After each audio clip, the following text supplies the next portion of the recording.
একটি বিশেষ দলের মিডিয়া সেল জামাতের আমিরের বক্তব্যকে কাটছাঁট করে মানুষের মাঝে বিভ্রান্ত তৈরি করার জন্য প্রচার করছে।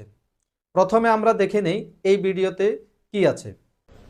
অতীতে আমাদের দল বাংলাদেশের জনগণের সাথে যে অন্যায় আচরণ করেছে, যে জুলুম করেছে, আমরা বিনা শর্তে মাপ চাই।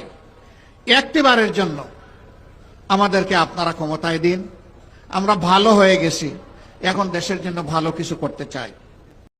সম্মানিত দর্শক, আপনারা দেখতে পেয়েছেন যে এই ভিডিওতে তিনি বুঝাতে চেয়েছেন নাকি যে অতীতে আমরা অনেক ভুল করেছি, আমাদেরকে ক্ষমা করে দিন। আসলে তিনি এই ক্ষমা করে দেয়া বা অতীতে অনেক ভুল করেছি এটা কি জামাতকে বুঝাতে চেয়েছেন নাকি আওয়ামী লীগকে বুঝাতে চেয়েছেন সেটি আমরা দেখে নিচ্ছি। এই তিনবার তারা ক্ষমতায় এসে বাংলাদেশকে ছুপ ছুপ রক্ত আর খাড়ি খাড়ি লাশ উপহার দিয়েছে।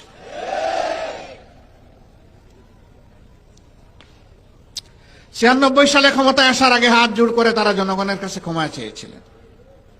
অতীতে আমাদের দল বাংলাদেশের জনগণের সাথে যে অন্যায় আচরণ করেছে, যে জুলুম করেছে, আমরা বিনা শর্তে মাপ চাই।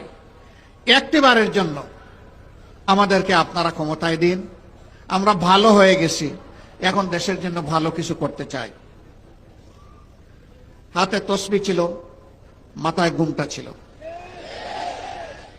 জনগণ সহজ সরলভাবে ধারণা করেছিল তাদের মানসিকতার পরিবর্তন হয়েছে, কিন্তু না।